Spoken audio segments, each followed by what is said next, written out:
Welcome, everyone. I'm Susan Brady, and I'm so happy you are joining me today because I have a guest interview to share with you. As you probably know, I love being outside, and I think it's so important for human beings to interact with nature. And one of the best ways to interact with nature during the spring, summer, early fall months is to garden. And gardening can be so therapeutic. But if you have osteoporosis or osteoarthritis in your hands, hips, knees, gardening can also be challenging. So I want to introduce you to Toni Gattone, who is an adaptive gardening expert. And she is going to give us some techniques and some tools to use so you can comfortably and safely continue to enjoy gardening. Hi, Toni. Thank you for being here today. My pleasure, Susan. Anything I can do to help your folks, I'm your girl. You're the perfect person to be asking about gardening and how we can continue to garden as we mature in age. Most definitely. So you've been gardening for decades, and yes, I know it's very central to your life. What are the benefits of gardening and why is it so good for us? Well, I think first and foremost is that, as you mentioned, it gets us out into nature. We've all been kind of cooped up the last several years, and to me, there is no better way to be out in nature than to be gardening. But I think beyond that, it's the physicality of being out and keeping moving when you're in the garden, because there's always something to do. But it's so the physical benefits, but also the emotional. It reduces your stress level because, you know, when you're out in the garden, it's almost like it's the antidote to the chaos that's going on in our world. So because when you're out there and you're looking at that rhododendron and you're trying to figure out what it needs and what you can do for it, everything else seems to just float away. And so it's emotional, it's mental, it can be financial if older people are on a budget and with rising prices at the grocery store. This is a great time to start growing your own food, but to do it in a safe way so that you know, you're not going to create any more issues for yourself. And to, you know, look at what you can do to, you know, clear clutter away from the paths that you take, clean out your garage, your tool shed, so that you're always going to make it safe. That's the most important part. Absolutely. And then if you're growing a vegetable garden, it's going to reward you with nutritious homegrown goodies as well. Well, and also taking that one step further, you know, it's food that you can eat, but it's also food that you can share with your family and your neighbors. You know, you don't need 5 squash plants, but if you really like squash or you really like tomatoes and you plant too many, it's a great way to get to know your neighbors. Let me say it that way. Who doesn't love a tomato from a neighbor's garden? I mean, exactly. Everybody loves that. I mean, to me, that's the joy. And it's also, it can be very empowering, even for someone who's never gardened before, to be able to, you know, go out there, harvest their basil, their tomatoes, and put a little mozzarella on there, and they've got a salad, and they're eating good, nutritious food. Yeah, it's very cool. Yes, very cool. So what exactly is adaptive gardening? Well, I look at it, I've divided it up into 3 different ways to look at it. The first is for the gardener, and for the gardener to look at how they're gardening and when they garden, because many people have been gardening for years and years, but if you have physical challenges or physical issues, mobility issues that hold you back, there are some things that you can do to adjust and change how you garden as the gardener. It can be wearing a long sleeve shirt that has a UPF 50 sun protection, or a UPF 50 sun protection hat, or good garden gloves that are going to protect your hands when you're in the garden. The second part is about the garden itself. And I'm a big proponent of raised beds, but elevated raised beds. Many people will plant a bed and it's this far off the ground. Well, if you've got a bad back or bad knees, that's not going to help you very much. So if you elevate that bed so that it's waist high, then you're going to be able to access it easily without having to bend over.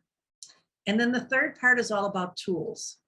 And on my website, before I started doing all this speaking and writing, I had my own rep agency, manufacturer's rep agency. So we sold tools and gloves and garden products for a couple of decades. So on my website and my Amazon store, I've got tools that I have tested that I really believe in that'll help you if you've got decreased muscle strength or arthritis in your hands. We use our hands for everything in the garden. So if they're not working right, you're probably apt to not want to use a tool if it's not comfortable. Yeah. So adaptive gardening is for anybody who loves to garden. It doesn't matter their age, their ability level.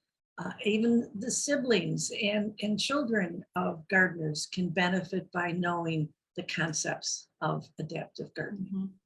So if someone has limited mobility because of pain from arthritis, or my clientele osteoporosis, and they're concerned about excessive bending, I love the idea about the raised beds, but are there other basic tips or changes that people can make so that the gardening is more sustainable and safe? Sure. A couple of things, I think everyone has experienced using heavy hoses, and there are some lightweight hoses on the market that are so much easier on your body to use, and they don't kink, and they don't, you don't have to fight with it in order to put it back. I mean, that's one thing. But I think the other thing is to be able to look towards, again, the elevated raised beds and containers. Putting a chair next to a container to work on it, rather than bending over, rather than kneeling next to it, can increase your comfort level so that you can enjoy what you're doing rather than having it be a chore. Okay. And one other thing, please, the number one thing that I recommend to people is do not get on a ladder. Because the number one reason why seniors over 65 years old have to go to the ER is because they fell off a ladder. And it's also true that if you've got hedges, you need to get up on a ladder. Don't use it with a power tool, because that could be a recipe for disaster. That's the one thing that I like to recommend to people, is to, first of all, look at what your challenges may be and talk to your friends, talk to your neighbors, find out who they use to come in and to trim your hedges so that you don't have to get up on a ladder with a power tool. Absolutely. I think that would be my number one recommendation as well, especially coming from a physical therapy background where I treat a lot of people with broken bones, especially as we age, we see more and more broken bones. And I've never seen somebody that fell, well, I guess I've seen a couple that have fallen off a ladder, but luckily never fallen off the ladder with a power tool in hand. Oh yeah. So that's great advice. So you wrote a book called The Lifelong Gardener, Garden with Ease and Joy at Any Age. What is this about, and why was your reason for writing this book? Well, first of all, I wasn't planning on writing this book. I'm a speaker, and I was approached after doing a talk in Seattle. An editor from Timber Press Publishers called me and asked me, said that she saw my presentation, asked me if I wanted to turn my 1-hour seminar into a 30,000 word book. But I think the main thing is that I'm 74 and my physical challenge has always been my back. And I knew I wasn't alone, that many, many people suffer from some kind of back injury or back pain. And now that I have osteoarthritis in my knees, in my hips, my groin, my neck, it's like, wait, I wanted to be able to take what I've learned and to share it with other people. And this book has really done that for me. And it's really been a joy to get feedback from people from my blog or, reviews that I've received, that the book has really helped them. And you can't ask for more in life than that. No. And to take your passion and to put it into words to help others, there's no better satisfaction Exactly. than to do that. Yeah. So, yeah. It's been a real joy. It's been a real joy. That's awesome. Thank you, Toni, for sharing your experience and your path towards your book with us. I know you have a great website with lots of adaptive tools and videos and blogs. Is this the best place that people can find you and learn more about you? Sure. My website is my name. It's www.tonigattone.com, and that's ToniGattone. And yes, that you can buy my book there. You can buy tools. It's a great resource for people to know how they can begin to adapt themselves. And I think more than anything else, I think one other thing that I want to leave with you is that when you're going out to garden, it's really important to first warm it up before you go out. In other words, dance, do some exercise, some Tai Chi or Qigong, something to get your body moving.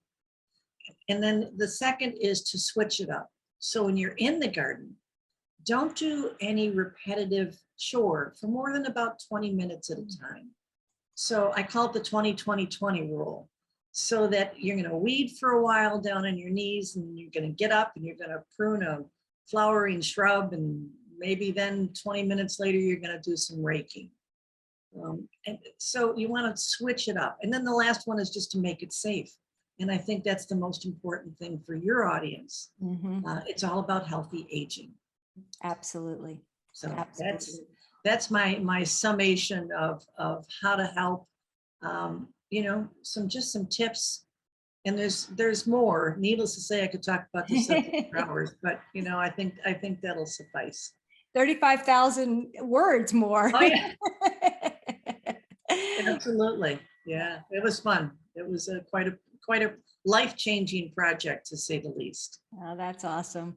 And I couldn't agree with you more on the tips of warming up and changing it up, because that repetitiveness of doing the same thing, that's where we get the repetitive injury. So a lot of great advice.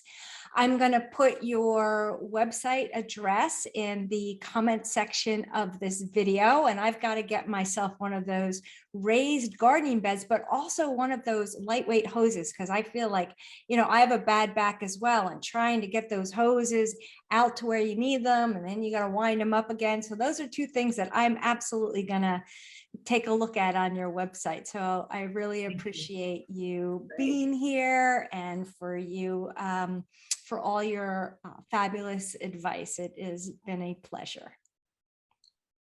Pleasure's all mine, Susan. Thank you so much. I hope this has been helpful. Oh, it's been very, very helpful. Thank you, Toni.